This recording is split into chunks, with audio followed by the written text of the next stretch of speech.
En ouvrant le livre jaune, dès la préface, le lecteur est plongé dans les origines du mal, parce qu'il y a dans notre histoire des zones d'ombre et des vérités enfouies, des pans effacés du récit humain, tirés par des fils invisibles que certains manipulent, tandis que d'autres, par peur ou par confort, préfèrent détourner le regard. Le livre jaune numéro 5 n'est pas un simple livre, c'est un miroir tendu à notre époque, une invitation à regarder derrière le rideau, à comprendre comment le mal s'infiltre dans les structures, les croyances, les institutions. Dans cette série, nous n'allons pas chercher à convaincre, mais à explorer. Explorer les récits, les symboles, les faits occultés, les manipulations d'hier et d'aujourd'hui. Comprendre non pas pour accuser, mais pour reprendre notre pouvoir de discernement, cette lumière intérieure qui distingue le vrai du mensonge. Car le mal ne réside pas seulement dans les coulisses du pouvoir. Il s'enracine dans nos peurs, dans notre passivité, dans cette fatigue d'âme qui nous fait attendre un sauveur au lieu de redevenir souverains de nous-mêmes. Comprendre les origines du mal, ce n'est pas chercher des coupables, c'est reconnaître comment l'humanité s'est peu à peu éloignée de sa propre lumière. Les visages du pouvoir changent, rois, empires, dogmes, multinationales, alliances secrètes, mais la racine demeure, la peur. Ou peut-être que les visages ne changent pas vraiment en fait.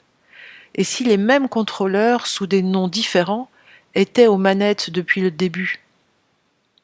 Des lignées d'influence, visibles ou invisibles, qui déplacent leurs pions au fil des âges, utilisant les symboles, les religions, les révolutions, les idéologies, comme autant de masques d'un même visage.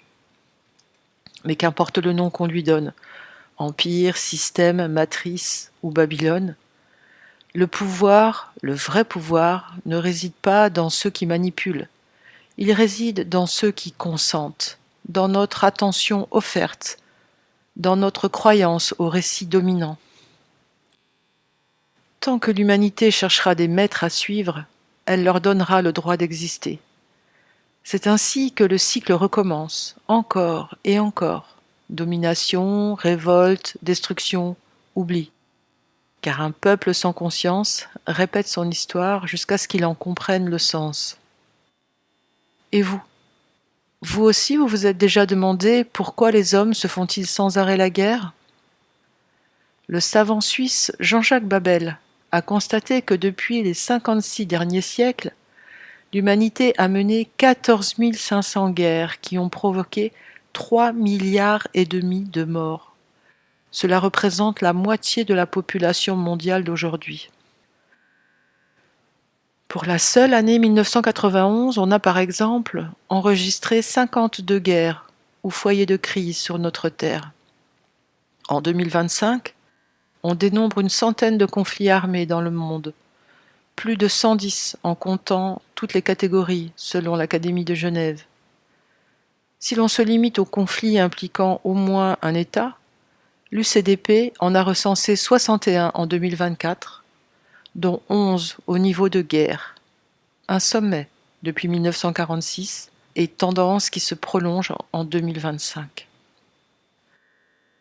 Cela signifie qu'après d'innombrables conflits sur cette planète, dont 2 guerres mondiales en un siècle, cette année-là a vu 104 idéologies s'opposer, chacune convaincue que sa cause justifiait encore le massacre de millions d'êtres humains. Quel but sous-entend donc la guerre entre les hommes? Le sujet de la guerre est depuis des siècles le casse-tête des organisations de la paix comme des philosophes. Ils en sont venus à la conclusion que presque toutes les créatures de la Terre s'affrontent régulièrement, par manque de nourriture ou de territoire. Mais on ne peut tout de même pas imputer à l'homme l'agressivité animale. Il possède en plus une intelligence, une conscience, une éthique. Que l'on songe à la différence qu'il y a entre 2 bêtes de proie qui se battent pour un butin, et des multinationales d'armement qui vivent de la vente d'armes, et donc de crises permanentes. Que le combat pour la vie puisse servir de distraction, ça, nous le savions depuis l'antique Rome, où sous la devise « Panem et circenses », le pain et les jeux distraient le peuple, deux gladiateurs combattaient entre eux, ce qui faisait la joie de la plèbe et l'empêchait de s'appesantir sur sa propre impuissance. Les jeux du cirque n'étaient pas qu'un divertissement, ils étaient une thérapie primitive, une scène où le peuple projetait sa violence, sa peur, sa frustration. En voyant couler le sang du gladiateur, chacun apaisait ses propres démons. C'était la catharsis d'une humanité qui n'avait pas encore appris à se regarder en face. Et c'est le même principe qui sous-entend aujourd'hui la télévision, la vidéo, les grands matchs de football. On donne aux citoyens superficiels la possibilité d'échapper au néant et au poids de son existence. Alors, de quoi nous détournent donc les médias ? De quoi prendrions-nous conscience si nous n'étions pas sans cesse distraits de nous-mêmes ? Les Romains l'avaient compris avant Jung. L'homme a besoin de donner forme à son ombre pour ne pas en être dévoré. Et aujourd'hui, rien n'a changé. Les arènes sont devenues virtuelles, les foules numériques. On ne jette plus les corps aux lions, mais les consciences aux algorithmes. Les cris de la foule ont été remplacés par les commentaires, les likes, les indignations en série. En fait, c'est le même mécanisme psychique, projeter l'ombre à l'extérieur pour éviter de la voir en soi. Nous sommes devenus spectateurs de notre propre chute, consommateurs d'émotions, otages de l'instantané. Le pouvoir moderne n'a plus besoin d'épée. Il possède notre attention. Et tant que la foule applaudit, le système se croit éternel. Mais un jour, le silence tombera sur les gradins. Un jour, certains cesseront d'applaudir, et dans ce silence, quelque chose renaîtra. La mémoire du sacré, la conscience de notre fin, la fin du spectacle. Alors peut-être que le mal cessera d'avoir besoin de nous pour exister et que l'homme, redevenu lucide, quittera enfin le cirque pour rejoindre la lumière du cœur. Au travers de cette lecture, nous ne chercherons pas à imposer une vérité, mais à suivre les fils du livre jaune numéro 5 comme on suit une trace dans la nuit. À plonger dans le terrier du lapin non pour fuir, mais pour comprendre ce qui se cache derrière le voile du monde. Et vous, êtes-vous prêt à entrer dans le terrier avec nous ? Mais ouais, merci pour cette belle entrée en matière. Je vais poursuivre en lisant la préface de l'auteur. Alors, 2 points, ouvrons de grands guillemets. Les personnes dont il est question dans ce livre n'ont absolument rien à voir avec un quelconque dogme et n'appartiennent à aucune nation. Elles ne sont ni de gauche, ni de droite, ni libérales, mais utilisent toutes les institutions pour poursuivre leur but. Certes, elles font partie d'une quelconque organisation, mais juste pour rendre difficiles d'éventuelles enquêtes, pour créer la confusion chez les curieux et les attirer ainsi sur une fausse piste. Ces personnes se servent des chrétiens comme des juifs, des fascistes comme des communistes, des sionistes comme des mormons, des athées comme des satanistes, des pauvres comme des riches, bref, de tous. Mais elles se servent surtout des ignorants, des paresseux, de ceux qui se désintéressent de la vie et de ceux qui n'ont pas d'esprit critique. Entre initiés, les personnes citées ci-dessus s'appellent les Illuminati, c'est-à-dire les illuminés, ceux qui savent. Big Brother, le gouvernement invisible, les hommes gris, le gouvernement de l'ombre, le gouvernement secret, l'establishment. Selon mes sources, les agissements des Illuminati sur Terre remontent à environ 3000 siècles avant Jésus-Christ, quand ils infiltrèrent la fraternité du serpent, en Mésopotamie, dont ils se servirent à des fins négatives. Signalons que la fraternité du serpent provient de Nimrod, du temps de la tour de Babel, et de Caïn, d'avant le déluge, qui en fut le fondateur officiel, et non d'Anunnakim, extraterrestre reptilien imaginaire qui aurait créé l'humain comme une race d'esclaves, comme le laisse sous-entendre l'auteur. Il est plus que probable, et il est même pratiquement sûr que ce drame a débuté longtemps avant la période mentionnée ci-dessus. Si ce n'est à l'époque où l'ego s'est développé. Nous pouvons faire remonter cet événement à une période précise de l'histoire, simplement grâce à l'action de la fraternité du serpent. Ce n'est qu'après 3000 générations que lui succédèrent d'autres groupements, tels que les Juifs, les chrétiens, les francs-maçons, ou d'autres communautés religieuses que nous connaissons. Comme on peut le constater facilement à la lecture de ce livre, quelques membres de la communauté sioniste ont, entre autres, colporté jusqu'à aujourd'hui ce jeu dont ils ne sont ni les tenants ni les aboutissants. Ce qui a commencé jadis fonctionne encore selon les mêmes modalités. Il nous suffit donc de regarder la situation présente pour voir où se trouve le problème. On peut certes rattacher le système de pensée ou de foi des Illuminati à celui de Machiavel.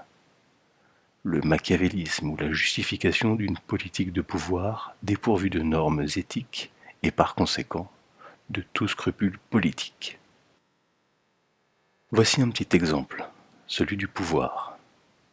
Imaginons que vous êtes le nouveau roi d'un pays et que vous voulez avoir l'assurance de le rester. Alors vous convoquez séparément 2 personnes dont vous êtes certain qu'elles feront ce que vous leur direz. À l'une, vous donnez des directives de gauche et la financez pour qu'elle puisse créer un parti. À l'autre, vous agissez de même en lui faisant créer un parti de droite. Vous venez de donner l'avis à 2 partis d'opposition. Vous financez la propagande, les votes, les actions, et vous êtes exactement au courant de leurs moindres plans. Ce qui signifie que vous les contrôlez tous les 2. Pour qu'un parti ait l'avantage sur l'autre, vous n'avez qu'à lui donner plus d'argent. Les 2 chefs de parti croient vous avoir à leur côté et vous êtes ainsi l'ami des 2. Le peuple est tellement pris dans ce va-et-vient entre gauche et droite qu'il ne peut lui venir à l'esprit qu'en tant que roi, vous puissiez être à l'origine de la dissension. Le peuple va même vous demander aide et conseil. Prenons un autre exemple, l'argent. Pendant la guerre de sécession, en 1861 à 1865, les États du Nord, opposés à l'esclavage, combattaient ceux du Sud, favorables au maintien de l'esclavage. Avant la guerre, la famille Rothschild envoya des agents pour renforcer une prise de position pour l'Union chez les États du Nord, et en même temps que d'autres agents Rothschild suscitaient une attitude contre l'Union chez les États du Sud. Lorsque la guerre éclata, la banque Rothschild de Londres finança les États du Nord et celle de Paris, ceux du Sud. Les seuls à avoir gagné dans cette guerre furent les Rothschild. Résumons brièvement ce système. 1. On provoque des conflits qui font que les hommes se battent entre eux et non contre ceux qui sont à l'origine de la dissension. 2. On ne se montre pas comme le véritable instigateur. 3. On soutient tous les partis en conflit. 4. On passe pour une instance bienveillante qui pourrait mettre fin au conflit. Voilà le chemin suivi par les Illuminati qui veulent dominer le monde. Provoquer autant que possible la discorde parmi les hommes et les nations sur Terre. Ceux-ci, perdus dans un flot d'informations contraires, ne pourront remonter jusqu'aux vrais instigateurs. Des sociétés secrètes internationales leur servent d'instruments puissants pour la discorde entre les hommes. Nous les étudierons de plus près. Les hommes, empêtrés longtemps dans des guerres, finiront par en avoir assez de combattre et en viendront à implorer un gouvernement mondial. C'est alors que le plan devient évident. On exigera de l'instance bienveillante de mettre fin au conflit. Et qui joue ce rôle sur notre planète ? L'ONU. Nous verrons qui se trouve en réalité derrière l'ONU. Les Illuminati dont nous parlons ne sont pas n'importe qui. Ils sont les hommes les plus riches du monde. Ils n'apparaissent ni à la télévision, ou ni dans d'autres systèmes médiatiques, puisqu'ils les possèdent. Ils contrôlent non seulement ces médias, mais aussi tous les services d'information. S'il arrive qu'on parle d'eux, et ce n'est qu'en termes neutres ou positifs. La plus grande partie du peuple ne connaît même pas leur nom. Même les auteurs qui ont mis à nu leurs machinations ne sont pas devenus célèbres, bien qu'ils eussent mérité le prix Nobel. Réagir serait louable, mais comment 6 milliards d'hommes peuvent-ils se défendre contre quelque chose dont ils ne connaissent même pas l'existence ? Il ne faut pas oublier non plus que presque tous les humains ont été et sont tellement préoccupés par leurs propres petits problèmes personnels qu'ils n'ont jamais eu la vision globale des événements de ce monde ni de leur entourage. Où ont-ils perdu cette vision entre-temps ? La majeure partie de la civilisation actuelle souffre de gel politique et s'est retirée de ces événements. Ce retrait est dû à la pénurie de temps, au manque d'intérêt, de critiques et de connaissances spécifiques. En se retirant, on n'y changera sûrement rien. Au contraire, ceci est voulu par nos dirigeants. Quiconque abandonne facilite la tâche des Illuminati. La vérité qui s'impose au premier lieu est donc d'en savoir plus sur leurs faits et gestes. Ainsi qu'un grand instructeur du monde le constatait, trouvez la vérité, car c'est la vérité qui vous affranchira. On pourrait en conséquence diviser les hommes en 3 types. Ceux qui agissent, ceux qui sont spectateurs des événements, et ceux qui s'étonnent qu'il soit passé quelque chose. Ce livre est ma participation pour amener la lumière sur une partie des événements. C'est un essai qui vise à faire savoir quels sont les agissements tenus secrets sur cette planète précisément par ceux qui tirent les ficelles. Le lecteur qui sera reconnu dans la 3e catégorie aura plus de facilité pour passer à la 2e et même à la 1re. En tant qu'auteur de ce livre, je ne représente ni une communauté d'intérêt ou de foi, ni une nation. Je suis un homme de cette planète Terre qui revendique son droit à la liberté et au libre développement pour remplir ici son devoir. La paix entre les nations, comme dans les relations humaines, me tient très à cœur. J'espère qu'il en est de même pour la majorité de l'humanité. Et je considère comme ma responsabilité personnelle de donner au moins ces informations à mes concitoyens pour leur permettre de prendre position. Ce qui suit ne doit pas être avalé tout cru, comme on peut le faire quand il s'agit des stories qui sont servies quotidiennement par les médias. Je conseille à tous les esprits superficiels et à ceux qui sont satisfaits de la vie de fermer le livre à cette page. Quant aux autres, s'ils ont la capacité de se remettre en question, il se peut que ce livre pousse à changer profondément leur attitude. Et si nous voulons trouver la vérité sans pour autant passer notre vie à la chercher, nous devons nous donner la possibilité d'examiner et d'admettre sans répit toute nouvelle information. Cela peut signifier aussi que si notre esprit est déjà rempli d'opinions établies, de points de vue, de dogmes ou d'une conception du monde bien figée, il n'y a plus de place pour une autre vérité. De plus, la vérité est peut-être complètement différente de ce que nous imaginons. Pour cette raison, je vous prie dès maintenant d'avoir l'esprit ouvert. Oublions à la lecture de ce livre nos opinions pesantes en matière de religion, de politique et d'ethnie. Soyons simplement comme un enfant, ouvert et capable d'apprendre. Essayons aussi de ne pas comparer ce qui est dit avec une opinion ou un point de vue déjà existant. Suivons notre intuition, notre sentiment, et ressentons nous-mêmes si ces informations sonnent justes, même si elles finissent par nous désécuriser. Faisons fi de notre pensée routinière qui pourrait nous souffler « Mon Dieu, si tout ça est vrai, quel sens a donc ma vie ? Et quel rôle est donc le mien dans ce scénario ?» Pas de panique.